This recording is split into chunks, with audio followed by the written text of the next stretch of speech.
Baik, selamat pagi. Pada pagi hari ini kami akan melakukan praktikum dengan judul praktikum kami pengkajian awal jalan napas dengan tujuan untuk menjaga kepatenan jalan napas. Di sini perkenalkan, nama saya Febrianti Taraudu, NIM 462018-059, dan teman saya. Perkenalkan, saya Gabriela Dobiki, NIM 462018-058.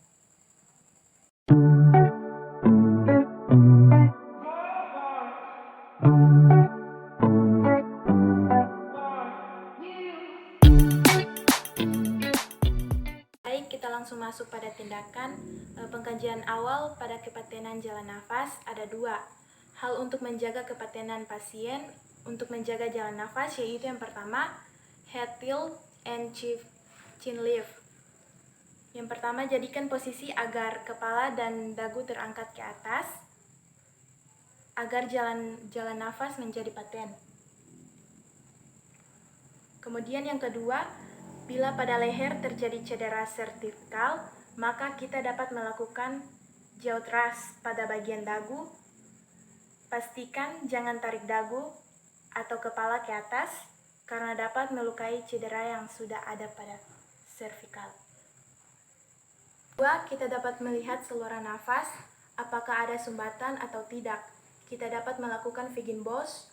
Kita masukkan dan lakukan Feigenbos ke dalam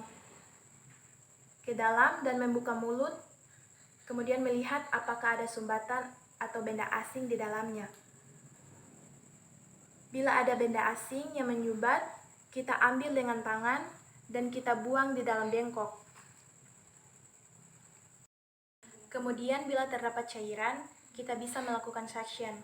Memerlukan monitor suction, pastikan monitor suction dengan kondisi hidung tabung suction terisi penuh dengan Aquades.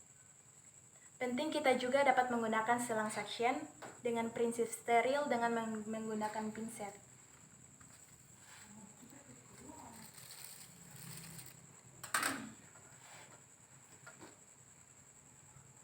Pastikan yang warna biru adalah katupnya.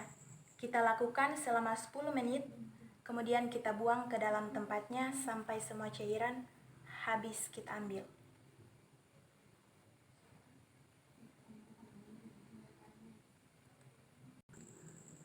Setelah melakukan section, kita melakukan pemasangan OPA.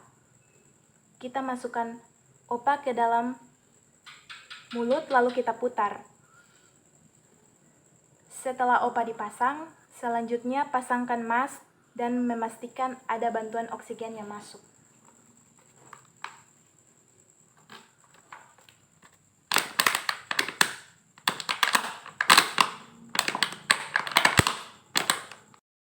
Pastikan posisinya ini yang lancip di atas untuk memastikan tertutup sampai ke mulut. Dan pastikan oksigen dalam kondisi hidup dan kita berikan oksigen 30 kali per menit.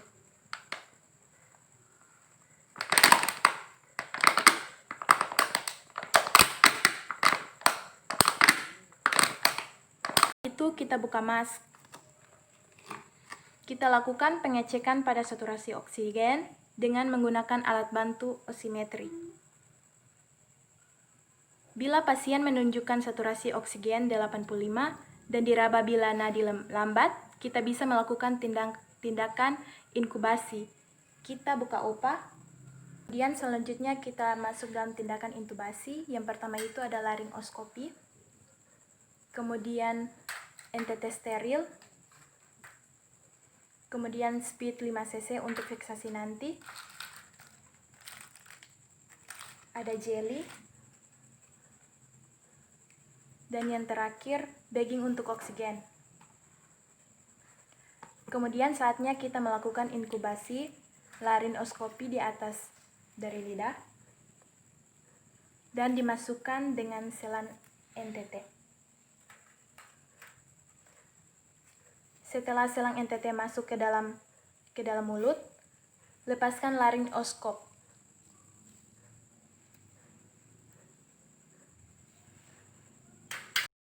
Kemudian selanjutnya kita melakukan fiksasi. Pastikan kita sudah mengambil udara pada speed 5 cc. Kemudian kita masukkan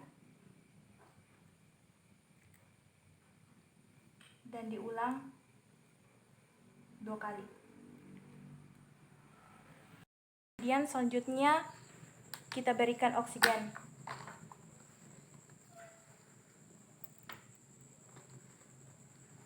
Kita pastikan oksigen dalam kondisi hidup dan kita pompa sebanyak 30 kali per menit.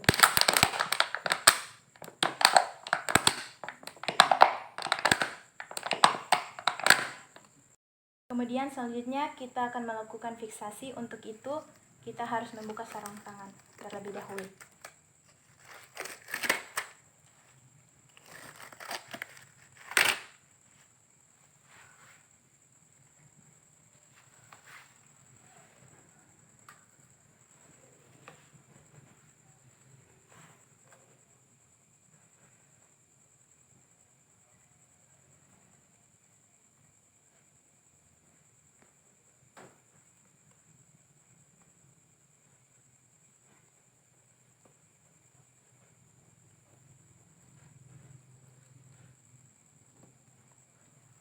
Setelah kita memberikan oksigen dengan ambu-bag selengen tete, kita pasangkan dengan ventilator.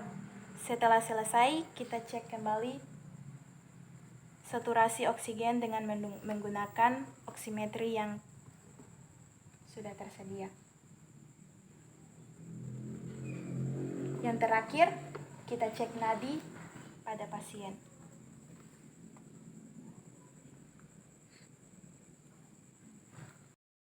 Baik, setelah dilakukan penanganan pada bagian airway, sekarang kita lanjut ke pengkajian breathing. Yang pertama itu dilakukan dengan mengukur saturasi oksigen menggunakan oximetri.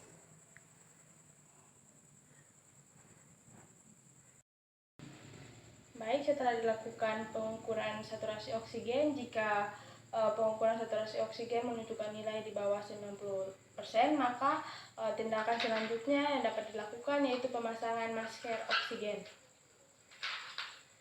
Pemasangan masker oksigen ini setelah dilakukan, kita dapat pastikan bahwa masker oksigen sudah dihidupkan.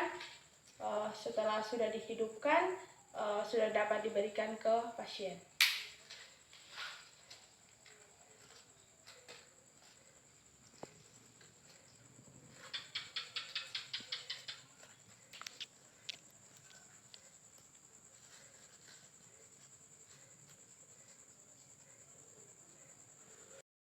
Setelah dilakukan pemasangan masker oksigen, kita melakukan evaluasi dengan menggunakan teknik inspeksi, auskultasi, palpasi, dan perkusi.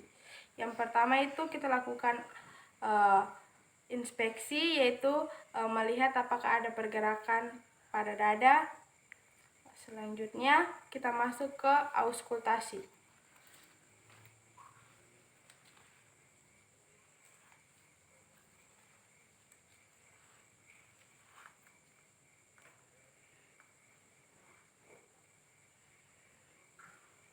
Setelah melakukan auskultasi, kemudian kita lanjut ke tindakan perkusi.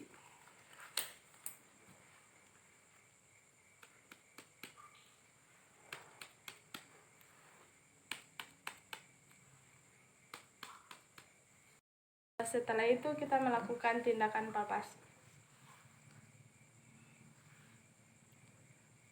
Kemudian kita juga lakukan pengecekan di bagian akral apakah teraba dingin atau tidak.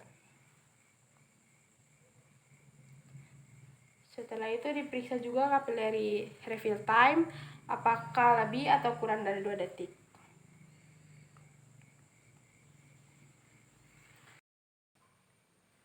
Baik, setelah dilakukan evaluasi, jika dijumpai adanya tanda-tanda tension pneumotorak atau open pneumotorak, maka selanjutnya akan dilakukan needle decompression dan pemasangan kaset 3 sisi. Selanjutnya juga dilakukan tindakan reevaluasi. Baik, selanjutnya itu pengkajian sirkulasi. Pengkajian sirkulasi ini dimulai dengan pengkajian awal yang dapat dilihat dari yang pertama yaitu tanda-tanda adanya pendarahan, dan yang kedua itu adalah tanda-tanda adanya shock. Untuk tanda-tanda pendarahan itu dapat dilihat dari 2 tindakan. Yang pertama itu pemeriksaan tekanan darah, dan yang kedua itu pemeriksaan respirasi, melihat apakah pasien masih bernapas atau tidak.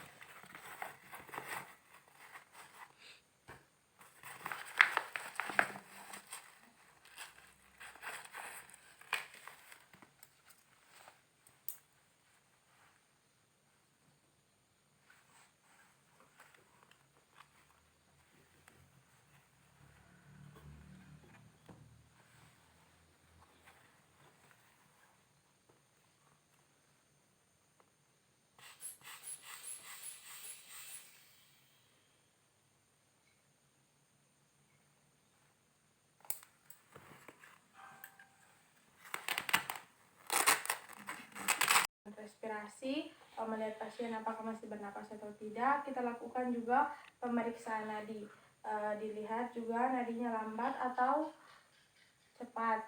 Biasanya kalau dengan pasien dengan tanda-tanda pendarahan, biasanya tekanan darahnya normal, tapi untuk nadi dan pernapasannya cepat. Ini dihitung per menit.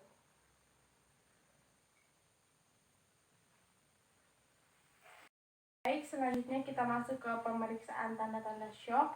Untuk pemeriksaan tanda-tanda syok dapat dilihat yang pertama itu dari wajah. Dilihat apakah wajahnya pucat atau tidak. Biasanya pasien syok untuk wajahnya itu terlihat pucat. Baik, setelah pemeriksaan di bagian wajah, kita lanjut ke bagian kuku. Dilihat untuk pasiennya apakah kukunya nampak keberuan atau sianosis.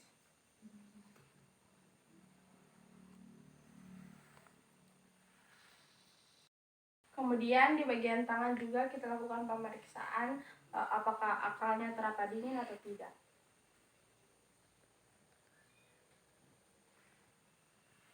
Kemudian di bagian kaki juga kita juga dapat meraba apakah dingin atau tidak. Baik, setelah dilakukan pemeriksaan untuk bagian akal, kita lanjut pemeriksaan nadi. Biasanya pada pasien syok, nadi itu teraba-laba. Diperiksakan di nadi radialis, misalnya tidak teraba atau lemah, kita juga dapat memeriksakan di nadi karotis.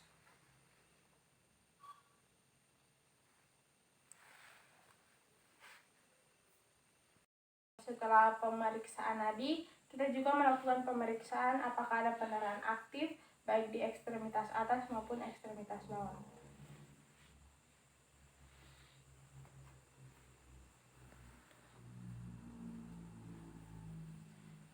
Jika terdapat pendarahan aktif, tindakan yang bisa dilakukan itu dinamakan dengan 3T. Dilakukan 3T. Yang pertama yaitu tutup, kemudian tekan, terus ditinggikan. Tujuan dari tindakan ini yaitu menghentikan pendarahan atau mencegah pendarahan. Setelah dilakukan tindakan 3T, kami juga melakukan pembidayaan. Kemudian untuk pasien-pasien syok, biasanya kami melakukan tindakan pemasangan infus dengan cara diguyur menggunakan 2 jalur. Tujuan dari pemasangan infus ini yaitu untuk mencukupi cairan tubuh dari pasien. Demikian tindakan yang kami lakukan, semoga bisa bermanfaat bagi teman-teman semua dan terima kasih.